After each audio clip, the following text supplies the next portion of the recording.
Black billionaire threatened by racist cop at store. Police chief steps in immediately. Put your hands up! The shout ripped through the bright, quiet air of the upscale organic market in downtown Charleston. Customers froze, heads snapped toward aisle 9, and within seconds, phones were rising, recording. Standing calmly in the dairy section, a tall black man in a tailored navy jacket and dark jeans slowly raised his hands, his expression unreadable. The silver Rolex on his wrist glinted under the fluorescent light, but his eyes didn't flinch. He'd been through worse. "Sir," the man said evenly, voice deep but composed. "I think there's been a mistake." "Shut up," Officer Trent Malloy barked. He was young, mid-20s, buzz-cut, badge barely a year old. His hand shook slightly as it gripped the pistol pointed straight at the man's chest. "I said don't move!" The man didn't. Customers began murmuring. One whispered, Is that Langston Wade? Langston Wade. Tech billionaire, founder of Monarch Data Systems, Forbes' youngest black CEO. The man who had donated millions to education, criminal justice reform, and minority entrepreneurship. That Langston Wade. But Officer Malloy didn't seem to care. "I got a call about suspicious activity," Malloy snapped. "You were loitering near the pharmacy aisle and changing your route. I have every right to detain you." Langston gave a tight nod, still holding eye contact. "And I have every right to shop for oat milk without a gun in my face." Someone near the granola display gasped. Another customer, a middle-aged white woman, edged toward them, clutching her purse. "Officer," she said softly, "I know who that is." "I don't care who he is," Malloy roared, the barrel of his gun rising half an inch. "You think just 'cause you wear nice clothes and talk smooth, you can walk around like you're better than everyone." The tension snapped. Langston slowly moved one hand, gesturing downward. "I'm going to reach for my phone. Call your supervisor." Malloy's face turned red. "Don't you dare move." "You're under arrest for resisting." A sudden voice boomed from the store entrance. "Stand down, Malloy." Heads turned. There stood Police Chief Ronald Beckett. Late 50s, grey at the temples, calm, commanding and furious. Malloy froze. "Holster your weapon, now." "Chief, He matched a description. He was acting Malloy," Beckett said, walking forward with deliberate steps. "Do you know who this is?" Malloy hesitated, swallowed. "No, sir." Chief Beckett stood beside Langston, not even looking at Malloy anymore. "You just pulled a loaded gun on Langston Wade." The Langston Wade, in the middle of a grocery store, because you thought he looked suspicious. Malloy's mouth opened, but nothing came out. Sweat formed at his temple, his hand still hovering near his holster, though the pistol was now back in place. Chief Beckett turned to Langston. "Mr. Wade, are you all right?" Langston's hands slowly came down. His voice was calm, but it carried the weight of restraint. "I'm not injured." "But I was threatened, at gunpoint, for picking yogurt." The silence was thick now. Customers still stood frozen. A teenager near the checkout whispered, "This is gonna be all over TikTok." Beckett turned to Malloy again. "Go wait by your cruiser." "Now." "But Chief, now." Malloy stumbled backward, nodding, and walked out like a man who realized he'd just stepped off a cliff. His boots sounded like gunshots on the polished floor. Beckett let out a breath. Then turned again to Langston. "Sir, I can't apologize enough. If I'd known—" Langston stopped him with a look. "That's the problem. You do know me, but it shouldn't take knowing me." Beckett flinched a little. "I understand." Langston didn't look away. "Do you?" "Because I walk into stores like this all the time. No bodyguards, no entourage. I don't wear expensive suits just to be left alone. I like to feel normal. And still, this is what happens. Beckett nodded, guilt now replacing anger. You're right, and this won't go ignored. Just then, a store manager rushed over. Mr. Wade, we are so sorry. Please, if there's anything we can... Langston held up a hand. No offense, but this isn't your fault. I've been dealing with this long before today. Beckett's radio crackled. He ignored it. Langston finally exhaled. I want that officer's body cam pulled. Immediately.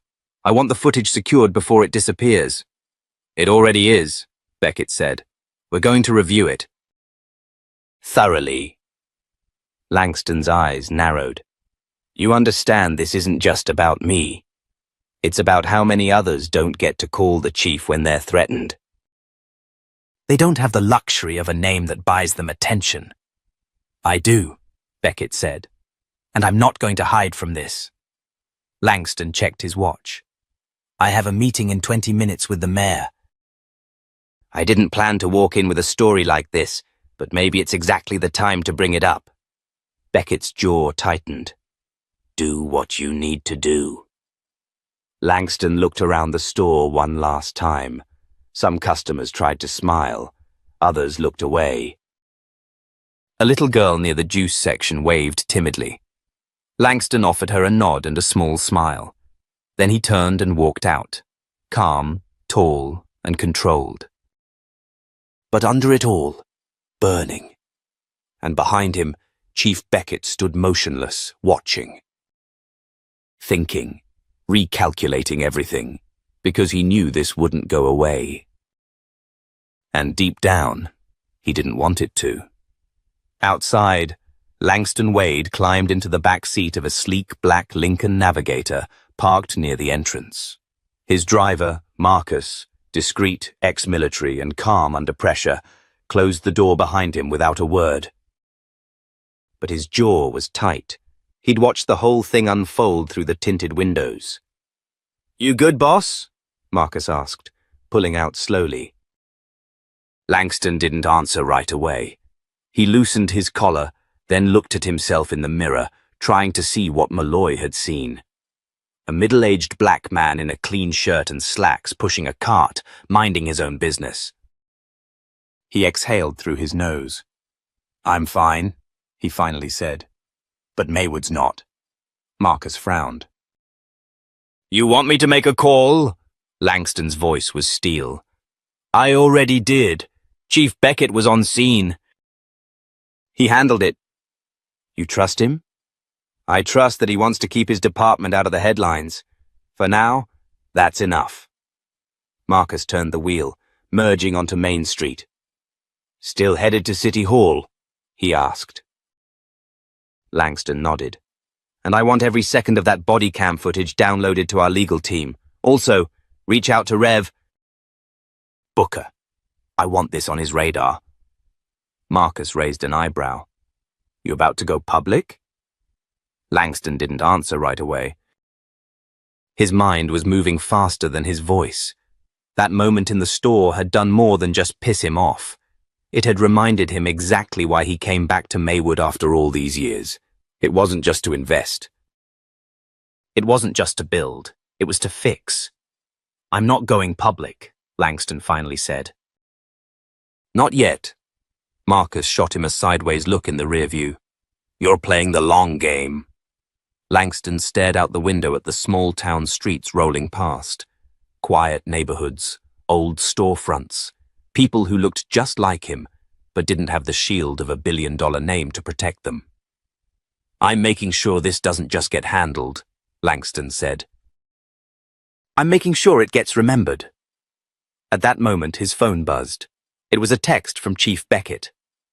Langston, I've suspended Malloy pending investigation. Let me know if you'd prefer an internal or external review. Langston stared at the message, thumb hovering. Then he typed, External. Independent oversight, and I want your officers retrained, every single one. He hit send. Then leaned back. This wasn't the end of anything. It was the beginning. A line had been drawn, and this time, Langston Wade wasn't just the man behind the money. He was the man with the mirror.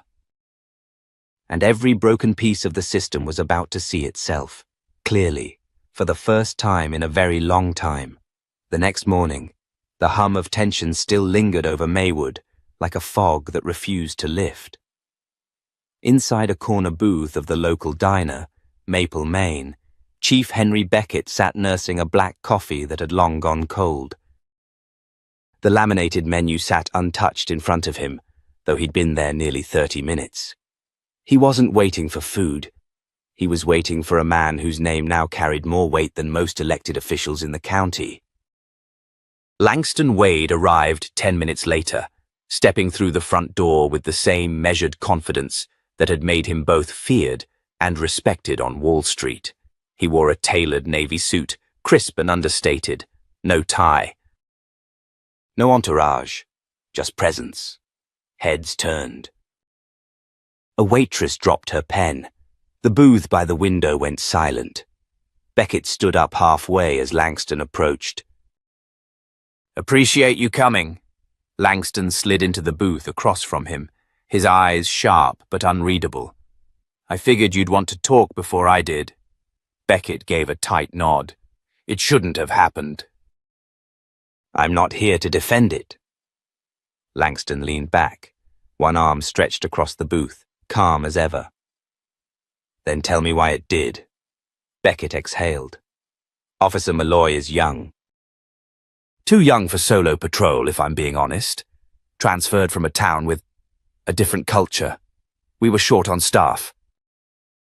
We rushed the onboarding." "You rushed," Langston corrected, his voice low. "And that rush nearly got me killed in a cereal aisle." Beckett's jaw clenched. "I know." "That's why he's on suspension pending investigation. Body cam footage is already with the review board. But I'm not just here to talk accountability." Langston raised an eyebrow. "No? No," Beckett said, leaning in. "I'm here to ask what you want. What you really want. Because we both know how this looks, but more importantly, how it feels. And I don't want this department repeating it. Not for you. Not for anybody." Langston paused. That was the thing about Beckett. He wasn't slick, but he was honest. And Langston could work with honest. "What I want," Langston said slowly, "is not just for Malloy to face discipline. I want every single officer retrained. New procedures. Real community engagement. And I want oversight. Independent, not just your internal boys running interference." Beckett nodded. "You'll get it." "And one more thing," Langston said. Beckett looked up. "I want to sit in on your next hiring panel, starting immediately." "You want to rebuild trust? Start with who you let wear the badge." Beckett blinked. "You're serious?" Langston nodded. "I'm not asking." Beckett didn't push back. He couldn't, not after last night. A silence stretched between them. Then Beckett looked down at his coffee and muttered, "Damn, I was hoping you'd just ask for a donation." Langston cracked the slightest smile. "I'll make one of those too, but you're still not getting off easy." A waitress came by to refill their mugs, hands slightly shaking as she poured. "You guys okay over here?" she asked, clearly flustered. Beckett glanced at Langston. "We're working on it." Back across town, Officer Eric Malloy sat in a dark room inside the precinct, watching the body cam footage for the third time. His face was blank, but his fingers trembled as they gripped the armrests of his chair. He watched himself yelling, watched himself draw the gun, watched Langston Wade's calm, his restraint, his quiet fury. He winced when the sheriff's voice roared through the speaker. He had grown up in a different part of the country, raised in a household where suspicion was coded into the way you looked at strangers, especially black strangers, especially successful ones. But that video, it didn't lie. And now, neither could he. A knock at the door snapped him out of his spiral. Deputy Chief Carla Medina stepped inside, folder in hand.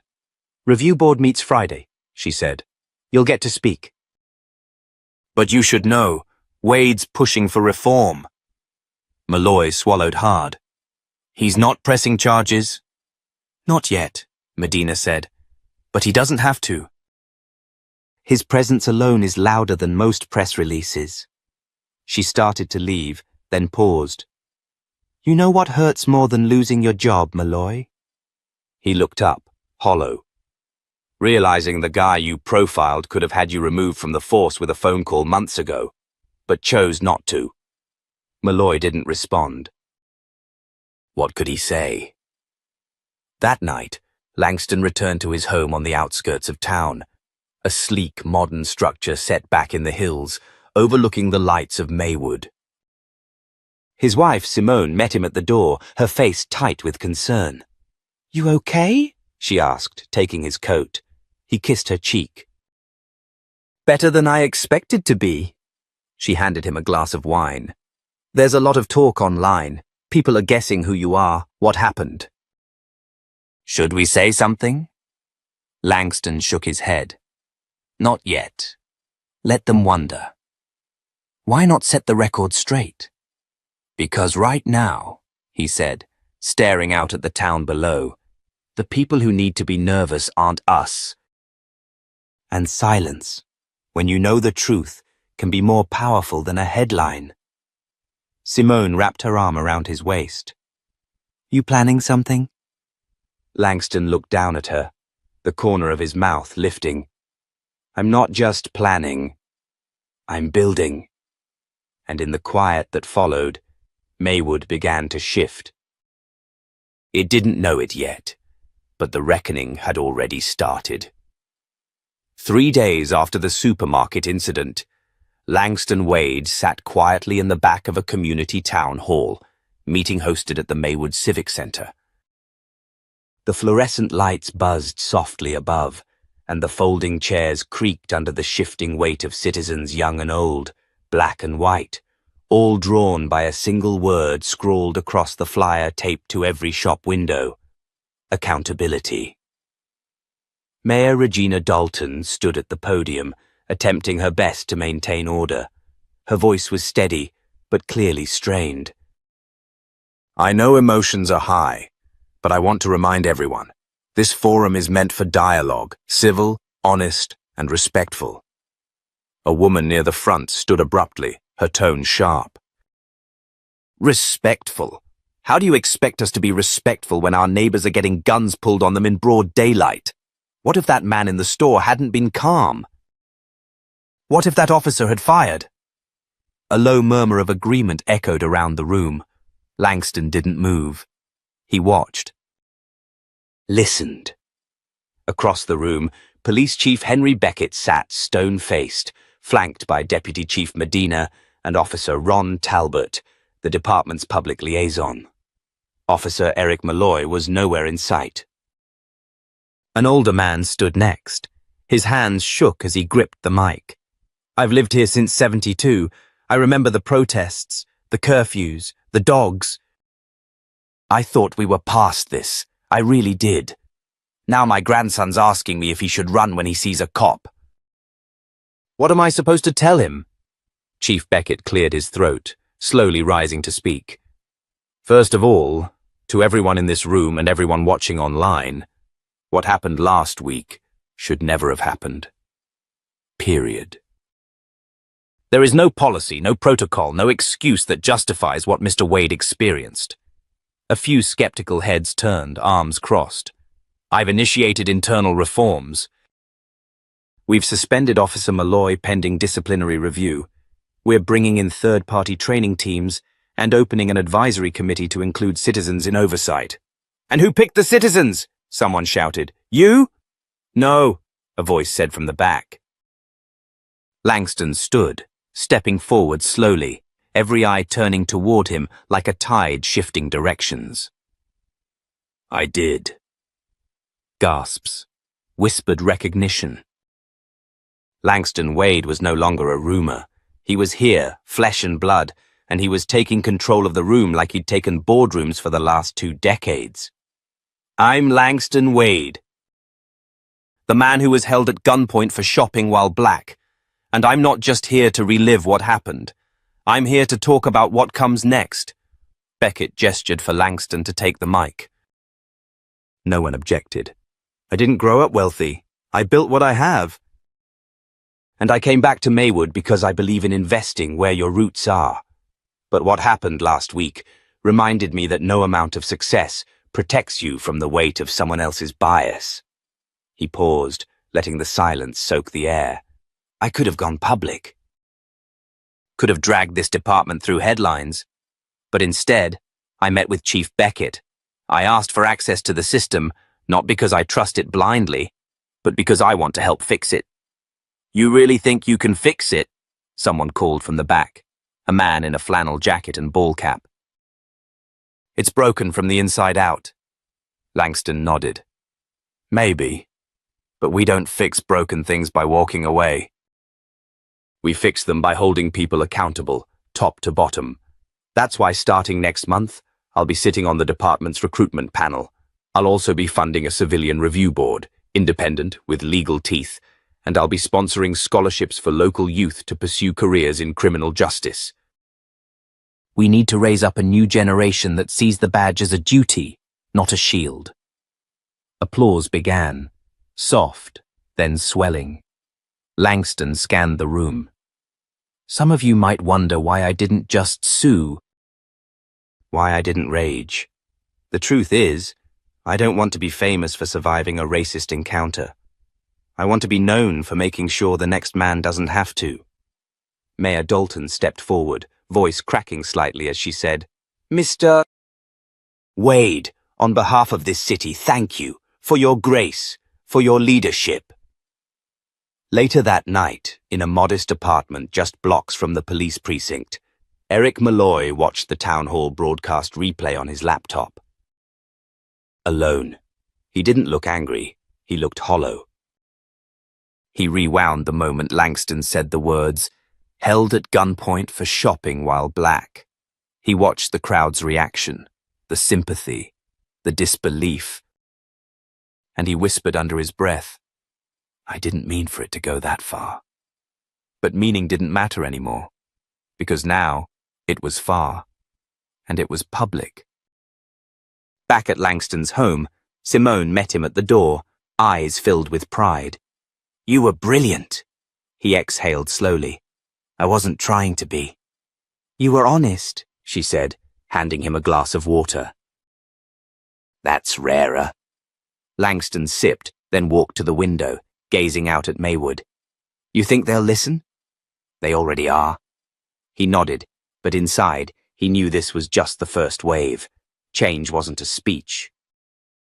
It was a series of battles, quiet, loud, painful, but he was ready for them, and so was Maywood. Because now, the silence had been broken. The next morning, the phone on Chief Beckett's desk wouldn't stop ringing. Reporters, state officials, and even neighboring precincts were calling. The story hadn't gone viral in the sensational sense, but within law enforcement circles, it had exploded like a grenade. Everyone wanted to know the same thing. How did a local cop end up pointing a gun at a billionaire? Inside his office, Beckett leaned forward, rubbing his temples. The town hall had helped calm tensions for a moment, but it had also confirmed that the spotlight was now burning hot. His department wasn't just being watched, it was under a microscope. A soft knock broke his focus. Deputy Chief Medina poked her head in. Langston Wade's here. Alone. Beckett stood. Send him in. Langston entered the office with the quiet confidence of someone who had nothing to prove. Today, he was in a navy turtleneck and blazer, more understated than usual, but it didn't make him any less commanding. He took a seat without waiting for permission. We have a problem, Langston said plainly. Beckett nodded. Besides the obvious, Langston placed a folder on the desk. I started looking at use of force complaints in the last 5 years. specifically incidents involving Black and Latino residents. Your department's numbers are worse than the state average, and they've spiked in the last 2 years. Beckett opened the folder. His jaw tightened.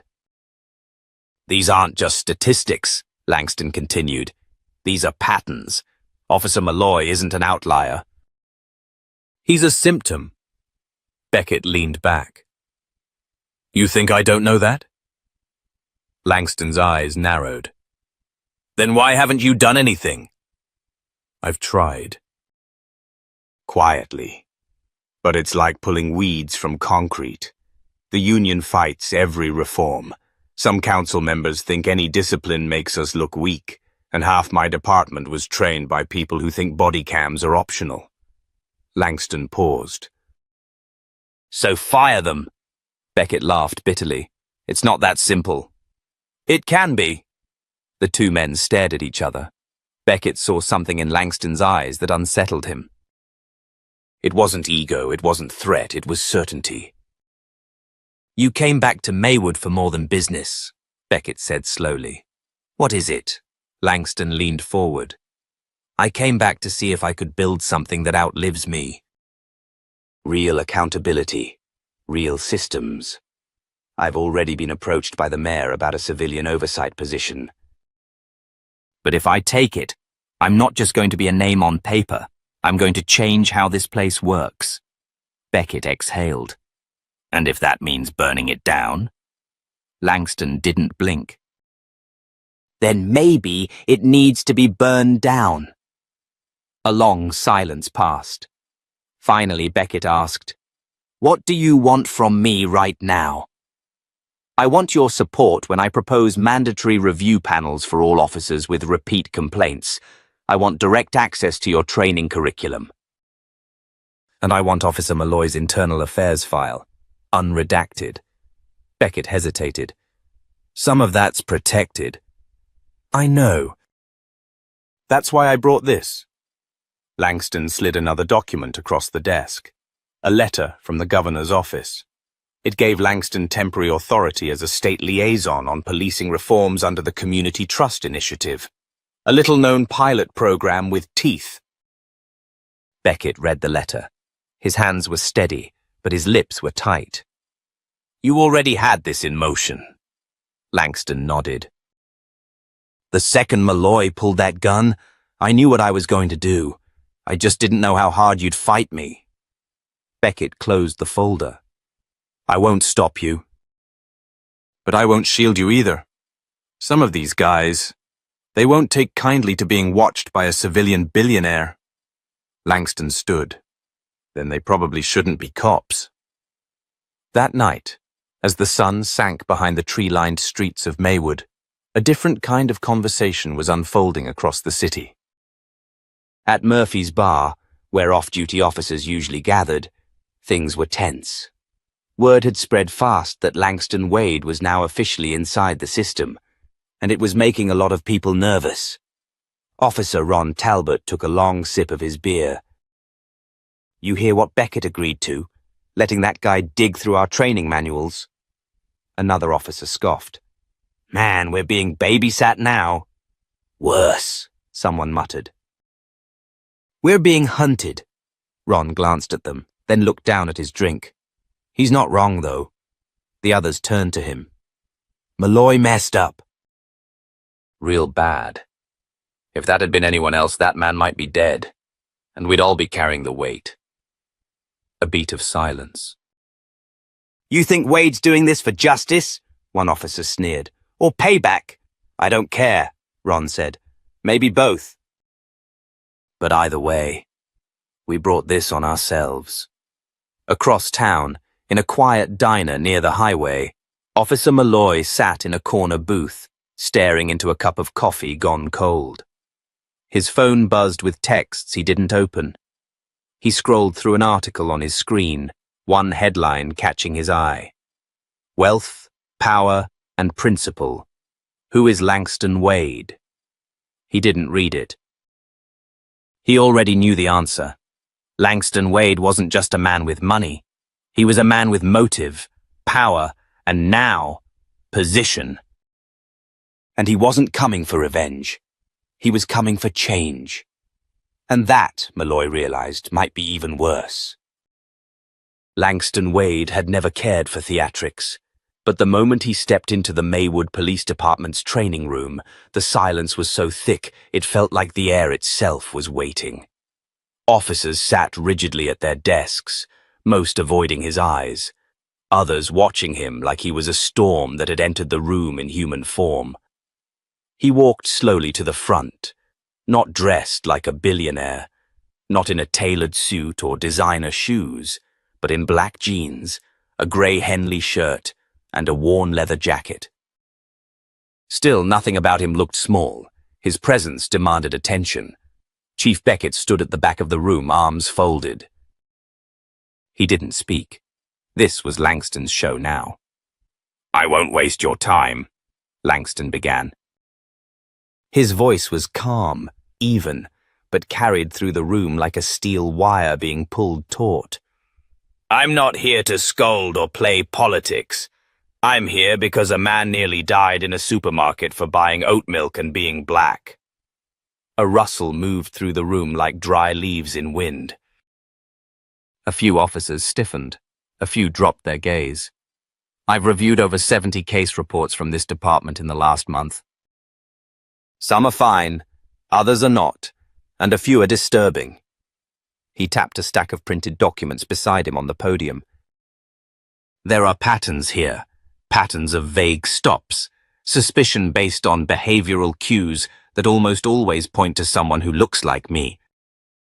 You want to say it's coincidence? That's fine, but coincidences don't show up 70 times in the same zip code."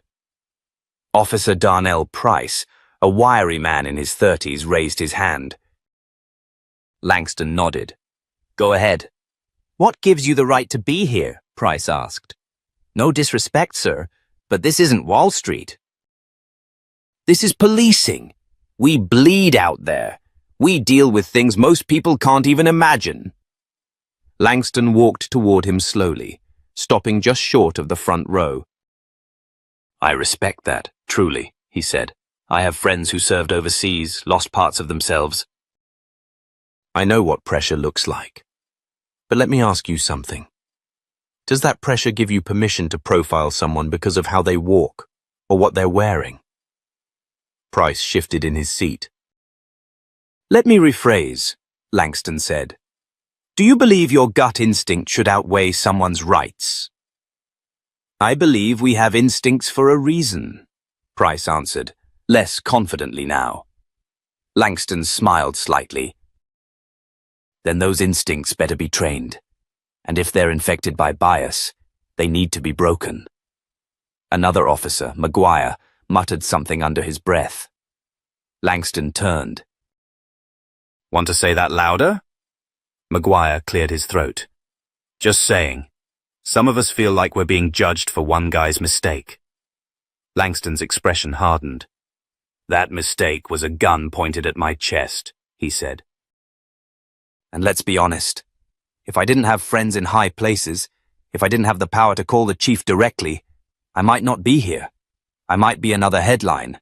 So if you think this is about one bad apple, you're missing the orchard." Silence fell again, deeper this time. Then a voice from the back surprised them all. "Let me say something." Chief Beckett stepped forward, his face unreadable. "Some of you are probably thinking the same things. That this is punishment, that it's political, but let me be crystal clear.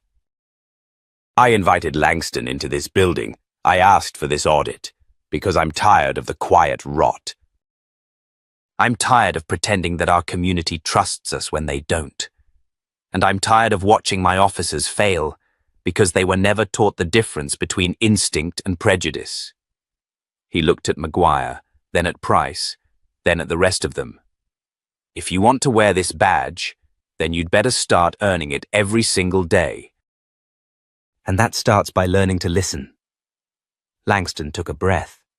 He hadn't expected Beckett to speak up like that, but the tension in the room cracked just slightly. Later that day, Langston sat alone in Beckett's office, looking through another stack of files. Photos of citizens stopped and questioned. Complaint forms filed and ignored.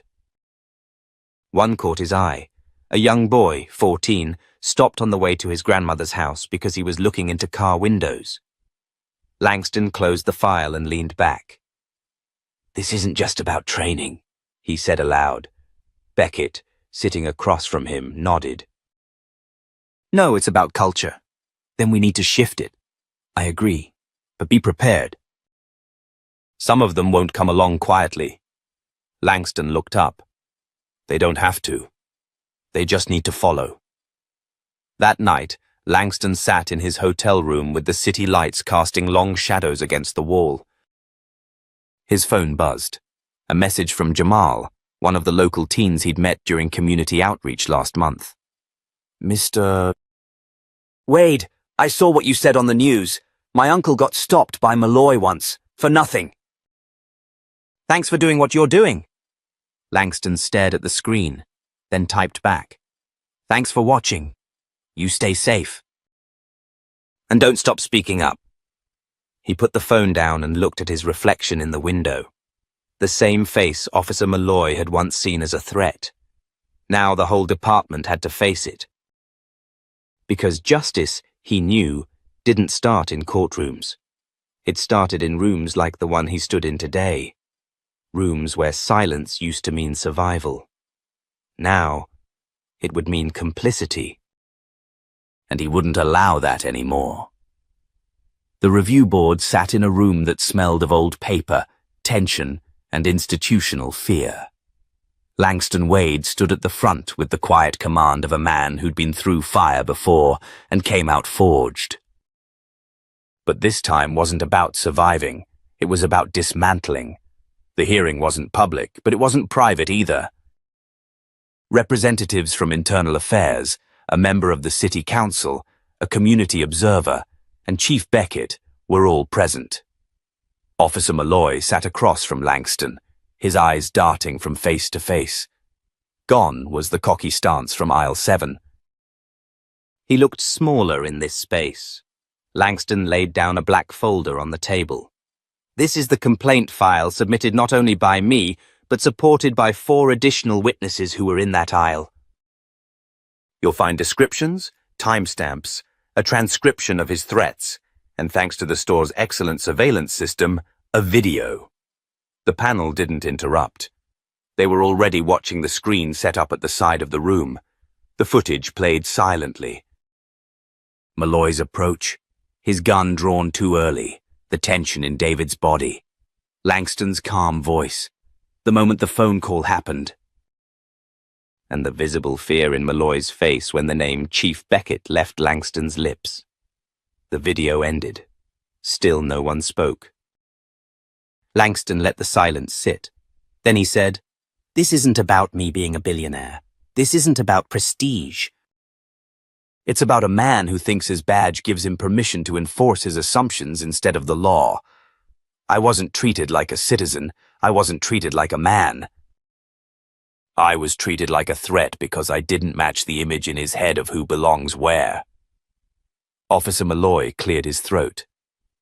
"I made a mistake," he began, voice trembling. "I overreacted." Langston turned to him. "No, you didn't overreact. You acted exactly how you were trained to think, even if no one ever said it aloud. You saw black skin and decided it was probable cause." "I didn't mean to threaten you," Malloy insisted, glancing toward Beckett as if seeking rescue. "I thought something was off. It was instinct." "Instinct," Langston repeated, his voice sharper now. "You know what's wild about instinct? It's often just prejudice dressed in comfort, and when someone gives you a badge and a gun without demanding accountability, that instinct becomes deadly." The IA representative, a woman named Sarah Castillo, leaned forward. "Mr. Wade, in your opinion, is this incident isolated or reflective of a broader issue?" Langston didn't hesitate. "It's not isolated. I've reviewed the arrest data, stop and search records, use of force reports. Patterns don't lie. You have a climate problem, and climates aren't changed by discipline alone." They change through systemic intervention. Castillo nodded. And what do you recommend? Immediate suspension of Officer Malloy, without pay pending a full review of his case history.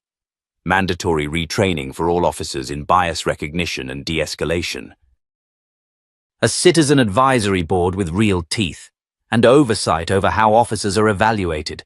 Because if fear is the metric of success, then you're training warriors, not protectors. A hush fell over the table. Even Beckett looked stunned, but it wasn't disagreement in his eyes. It was the kind of silence that comes when someone finally says the thing no one wanted to admit. Officer Malloy's lawyer spoke up. My client has served this department for 6 years with no prior major infractions. Surely we can consider this moment as a lapse in judgment, not a termination-worthy offense. Langston didn't even look at him. I'm not asking you to fire him because he embarrassed me, he said.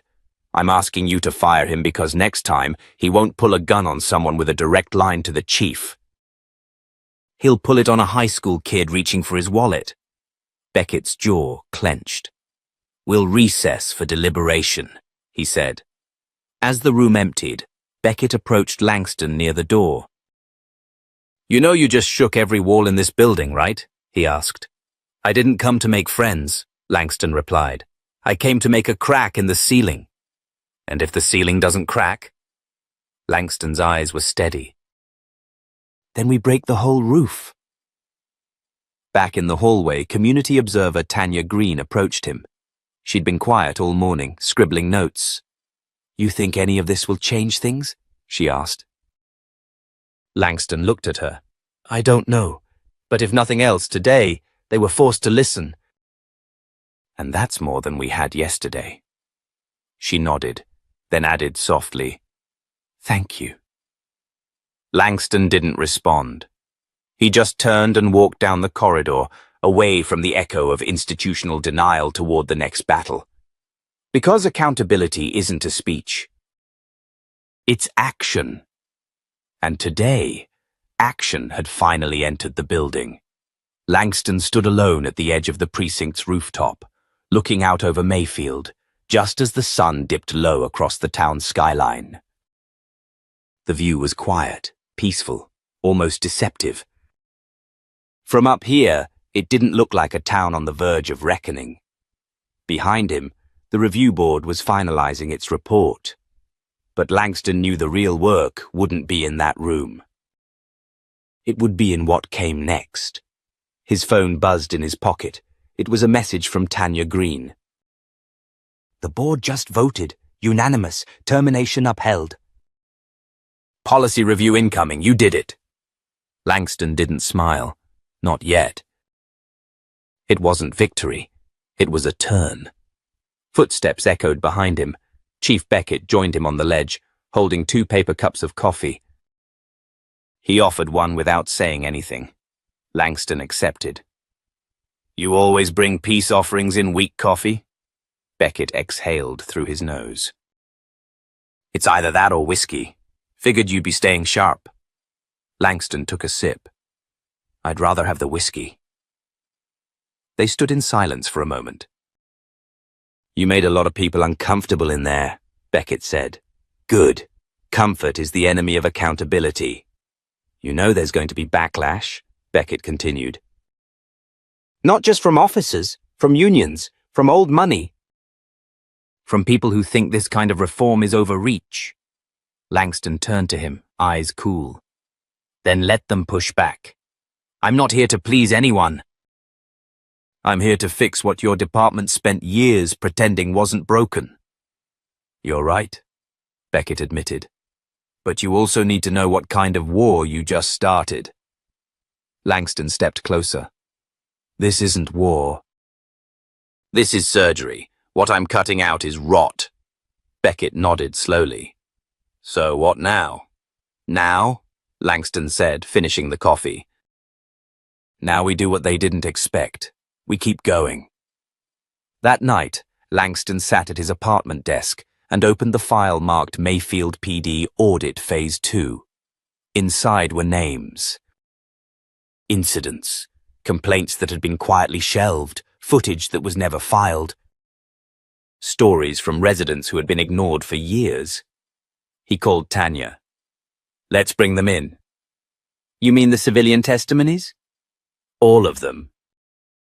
And I want a community forum next week, not behind closed doors. We bring the stories to light. With names, dates, records. That's going to rattle cages. Good. We need them rattled." The next morning, flyers went up around town.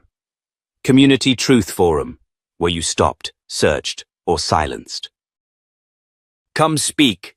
No cameras, just truth. People came. Not in droves, but enough to matter. An older black man named Curtis, who had once been pulled over 6 times in 2 weeks for taillight issues. A Latina nurse named Rosa, who was once accused of shoplifting at the very store where she worked. A teenage boy named Elijah, who had been frisked outside his own school. Langston didn't speak much. He just listened. That's when something unexpected happened. Chief Beckett showed up, not in uniform, just him, jeans and a jacket and no badge in sight. He sat in the back, and he listened too. After the final speaker, Langston approached the front. These stories aren't rare, they're not new, but for the first time this town is ready to listen. And if it's not, we'll speak louder. Someone in the crowd asked, "What happens to the rest of the cops who stay silent?" Langston replied, "Silence is complicity. If they stay quiet, they're part of the problem. If they speak up, they can be part of the change." Back at the precinct, whispers were turning into conversations. 2 younger officers approached Beckett privately. "We saw what happened," one said. "We don't want to be like that." Beckett nodded. "Then don't be. But it means holding your partners accountable too, even when it's uncomfortable." Langston received an email the following week. Subject line: Internal transfer requests for retraining. There were 11 names. Not enough. But a start. Then came the surprise. The state attorney's office called. They'd heard about Mayfield's forum. They wanted Langston to help pilot a program statewide, civilian-led oversight boards, partnered directly with accountability officers. Langston leaned back in his chair. This wasn't what he planned, but maybe it was what the moment needed. He wrote back one line. "Let's talk." And just like that, the story of Mayfield started to ripple outward. Because justice, once set in motion, doesn't stop at one town. The air was heavy inside the Mayfield Town Hall auditorium as the final town council meeting of the quarter prepared to begin. The tension wasn't from the weather. It was the kind that came from truth knocking on a door that had been locked too long. Langston sat in the front row. His presence, once whispered about behind closed doors, was now unignorable. A few weeks had passed since the community forum. Since then, more than 30 new citizen complaints had been filed, all related to prior stops, searches, or harassment by Mayfield PD over the last 5 years. That night, Chief Beckett stepped up to the podium first. Not as a man under fire, but as one now standing beside the fire, ready to let it burn away what no longer served the people. "We failed," he began, his voice steady. "Not because we didn't do our jobs, but because we stopped asking if we were doing them the right way." There was a pause. He scanned the crowd. "Tonight, we're instituting the most sweeping reforms this department has ever undergone. Effective immediately, we are launching an independent citizen oversight board. All officers will undergo mandatory bias and de-escalation retraining. And all body cam footage will now be reviewed by a joint panel of legal and civilian representatives." Murmurs rippled through the crowd, some approving, some skeptical. But all awake. Then Langston stood. "I didn't come back to my hometown to play hero. I came back because I believe Mayfield deserved better. What happened to me was a symptom of a much deeper illness, one that's been growing quietly for decades. He took a breath. But we're not powerless, not anymore. Every voice in this room matters. Every story, every correction.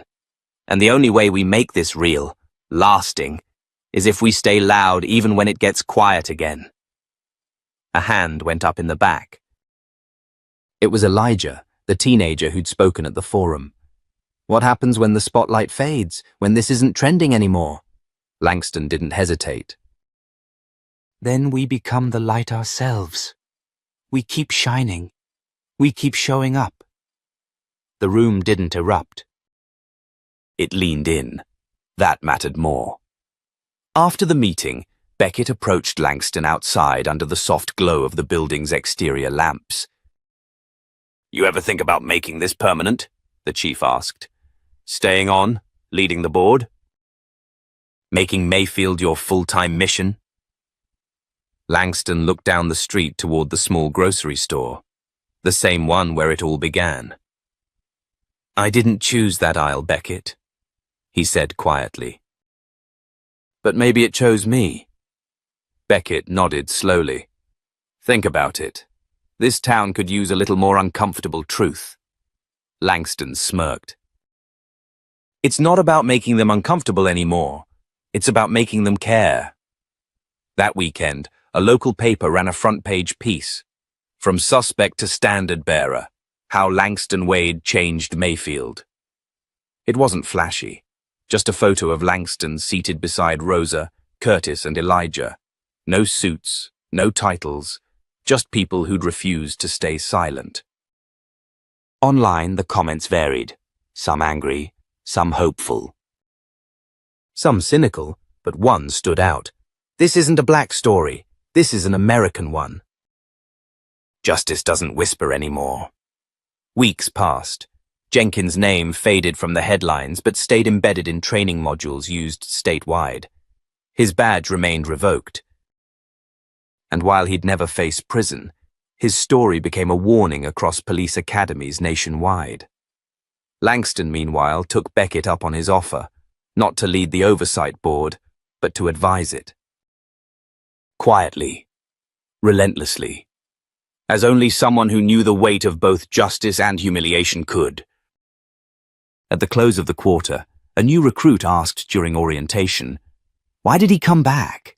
Why not move on to a bigger city?" Beckett answered without hesitation, "Because real change doesn't chase headlines. It builds roots." Langston stood by the window in his new office, just above street level, right where people walked by and could wave in. His phone buzzed. "Langston, it's Tanya. Seattle just reached out. They want help creating their own civilian-led audit structure. They asked for you by name." He smiled. "Tell them I'll call after lunch. There's someone here who still needs to tell me their story." And so, with no fanfare, no cape, and no applause, Langston Wade kept walking into rooms where silence once ruled, because justice, real justice, doesn't end with one hearing. It begins when we stay. And if this story meant something to you, if you believe, like Langston does, that one voice can shake the foundation of power, don't just listen. Share. Comment. Speak. Help others see what some still choose to ignore.